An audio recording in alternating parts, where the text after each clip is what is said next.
अस्सलामुअलैकुम दोस्तों और साथियों, उम्मीद है आप लोग खैरियत से होंगे। आज है 5 सितंबर 2021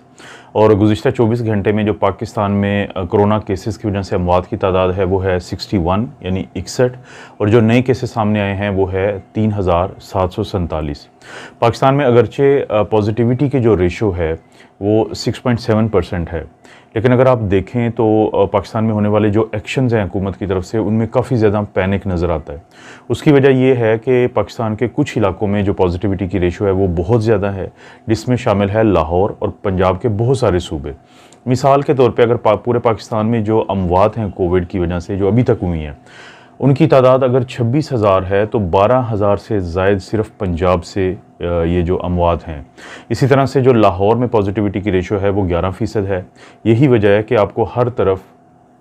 पंजाब, इस्लामाबाद, खैबर पख्तूनख्वा वहाँ पे ऐसी तमाम रिस्ट्रिक्शंस नज़र आती हैं जो उस वक़्त नज़र आई थी जब पाकिस्तान में पहली वेव आई थी पैंडेमिक की, जब हम मुकम्मल तौर पे तैयार नहीं थे। और इसकी वजह शायद हॉस्पिटल्स के ऊपर बढ़ता हुआ मरीज़ों का वो दबाव है जिसकी वजह से अब हमारा जो हेल्थ का सिस्टम है वो काफ़ी प्रेशर को फ़ील कर रहा है। लेकिन जो कुछ अच्छी भी ख़बरें हैं। ये वीडियो जो है ये बुनियादी तौर पर जो असातिज़ा होते हैं जब स्कूल खुलते हैं तो जो टीचर्स होते हैं कि क्या स्टडीज़ क्या बताती हैं या अभी तक के जो हमने रिसर्च की है वो क्या बताती है कि क्या टीचर्स जो हैं वो बाकी लोगों की निस्बत जब वो स्कूल जाते हैं तो उनको ज़्यादा इन्फेक्शन होती है और उनके घर वालों को भी ज़्यादा होती है, या ऐसा कुछ नहीं है, इस बारे में है। लेकिन एक तो छोटी अपडेट हैं।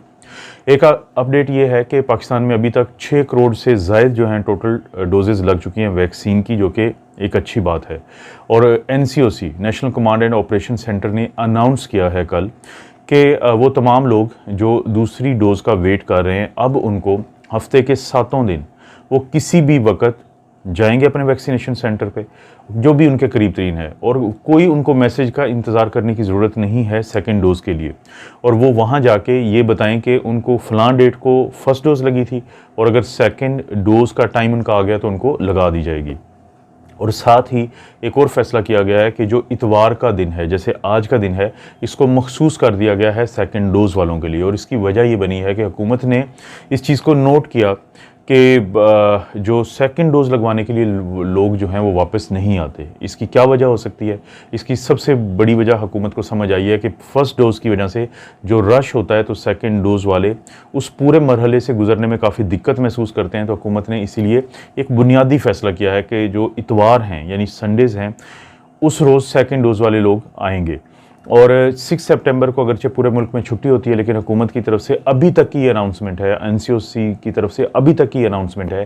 कि 6 सितंबर को भी वैक्सीनेशन सेंटर्स जो हैं वो खुले रहेंगे। अगर इसमें भी कोई तब्दीली होती है तो मैं कल आप लोगों को ज़रूर इस बारे में बता दूंगा। कल एक बार फिर कराची में एक सीनियर जो ENT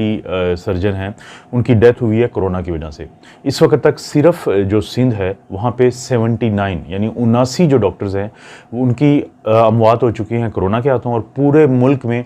224 जो डॉक्टर्स हैं उनकी डेथ हो चुकी है कोरोना की वजह से, जिसमें बूढ़े भी शामिल हैं, जवान भी शामिल हैं,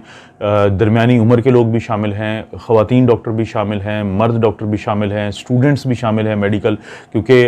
ये जो अभी स्टडी का मैं जिक्र करूँगा तो उसमें भी ये जिक्र होगा कि हॉस्पिटल्स में जो जॉब्स करते हैं वो और उनके घर वाले क्या ज़्यादा एक्सपोज होते हैं कोरोना वायरस से और ज़्यादा ख़तरे में होते हैं।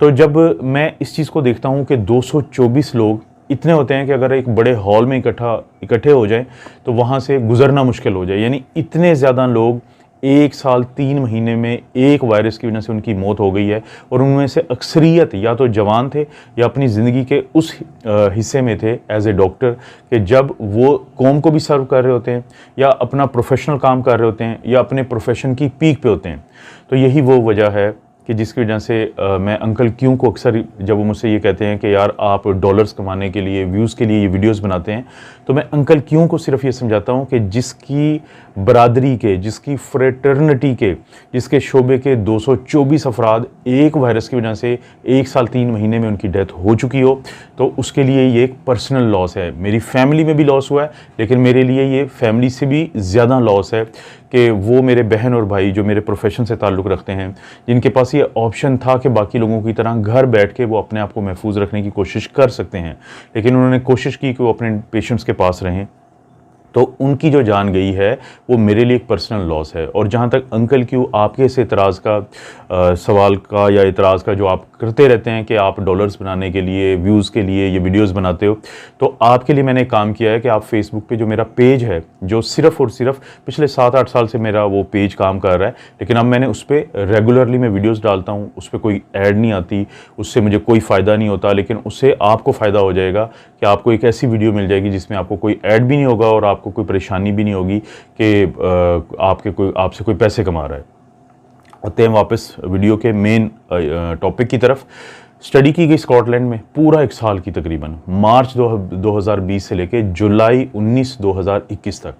इसमें जो टीचर्स थे, जो प्राइमरी, सेकेंडरी और नर्सरी के जो टीचर्स थे, जिसमें ख़वातीन की गालिब अक्सरियत थी, ज़्यादातर ख़वातीन थी, और इनकी जो उम्रें थी वो 24 साल से लेके 69 ईयर्स तक थी, लेकिन एवरेज 46 साल थी। इसमें शामिल थे 1,30,420 टीचर्स थे, और इनका कंपैरिजन किया गया मुआशरे के 13 लाख से ज़ायद अफराद के साथ। और ये जो 13 लाख से ज़ायद मुआशरे के अफराद थे, इनमें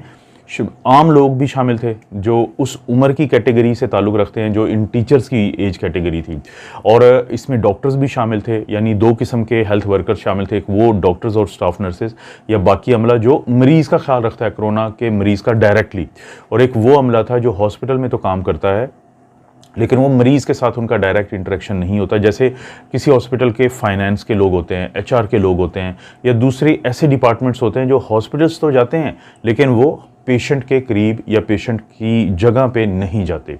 तो ये स्टडी पूरे 1 साल पे मुहित थी, और इसका जो कंक्लूजन निकला, चाहें तो आप इस स्टडी को पढ़ सकते हैं डिटेल में, क्योंकि ये पढ़ने वाली स्टडी है, बहुत इंटरेस्टिंग स्टडी है, टेक्निकली इसमें चीज़ें भी है।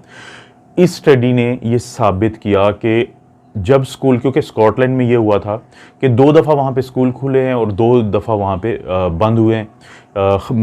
मौसम जो होता है वहाँ पे ख़ज़ां का, यानी ऑटम जिसे कहते हैं, 2020 में स्कूल खुले फिर बंद हुए, और वहाँ ऐसे ही गर्मियों में भी हुआ। तो देखा ये गया, और जब स्कूल वहाँ पे खुले थे तो बच्चे मास्क नहीं पहनते थे, फिज़िकल डिस्टेंसिंग नहीं होता था, सिर्फ टीचर और स्टूडेंट्स के दरमियान एक फ़िज़िकल डिस्टेंस को बरकरार रखा जाता था। और जो मास्क भी पहनते थे बच्चे, वो उस वक्त पहनते थे जब वो क्लास से बाहर किसी ऐसी जगह बैठते थे जहाँ पे बहुत ज़्यादा गैदरिंग होती थी, जैसे कैंटीन्स होती हैं। अगरचे उस वक्त डेल्टा वेरिएंट भी वहाँ पे था, लेकिन फाइनल नतीजा ये निकला कि जो स्कूल टीचर्स होते हैं और जो उनकी फैमिली होती हैं, वो आम लोगों की तरह ही उनको इतना रिस्क होता है, उनको ज़्यादा रिस्क नहीं होता। लेकिन वो लोग जो हेल्थ वर्कर्स होते हैं, जो मरीज़ को फेस करते हैं, उनको और उनके घर वालों को कहीं ज़्यादा रिस्क होता है कोरोना वायरस को कैच करने का, इन्फेक्शन होने का, और साथ पूरी सारी जो कॉम्प्लिकेशंस हैं उनको डेवलप करने का। इसी तरह जो नीचे इससे कैटेगरी आती है, वो कैटेगरी वो थी जो हॉस्पिटल्स में तो जाते हैं लेकिन वो पेशेंट्स के साथ उनका डायरेक्ट रब्ता नहीं होता। और सबसे नीचे की कैटेगरी में आए थे वो लोग जो इन टीचर्स की तरह उम्रें भी उनकी वही थी और बाकी जो सेहत के मसाइल थे वो भी वही थे, लेकिन वो आम लोग थे, वो जॉब्स करते थे लेकिन हॉस्पिटल्स में नहीं करते थे, तो बाहर करते थे। तो फाइनल रिज़ल्ट ये निकला था इस स्टडी का कि टीचर्स और जो आम लोग हैं जो हॉस्पिटल्स के अलावा जॉब्स करते हैं, वो एक जैसे ही उनको रिस्क होता है और कोई ज़्यादा रिस्क नहीं है टीचर्स को। और इस स्टडी को इसलिए किया गया था क्योंकि ये बहुत बड़ी स्टडी है। एक तो 1 साल पे मुहित है, फिर 13 लाख लोग थे जो कंट्रोल ग्रुप में थे और 1,30,000 से ज़ायद लोग थे वो थे जिनके ऊपर ये स्टडीज़ की गई हैं। तो इस स्टडी से उनको ये मदद मिली कि अगर आप वहाँ पे स्कूल खोले भी जाते हैं तो उनके जो टीचर्स हैं उनको कोई ज़्यादा रिस्क नहीं होगा। दोस्तों, ये एक छोटी सी अपडेट थी। मज़ीद अगर आप, जैसे मैं पहले भी जिक्र कर चुका हूँ कि मेरा जो फेसबुक का पेज है उसको भी आप विज़िट कर सकते हैं। ये डेडिकेटेड है मेडिकल के इन इश्यूज़ के लिए, जहाँ पे फ़िलहाल मैं कोरोना पे बात करूँगा, लेकिन उसके बाद बाकी इश्यूज़ पे। और इसके अलावा भी आप जो मेरे यूट्यूब के बाकी चैनल्स हैं उनको भी विज़िट कर सकते हैं, और अगर आपको मुनासिब लगे तो कोई वीडियो देख भी सकते हैं। आप अपना और अपनी फैमिली का ख्याल रखें। अल्लाह ताला आपको और आपकी फैमिली को हर किस्म की बुराई, बीमारी और आजमाइश से महफूज रखें।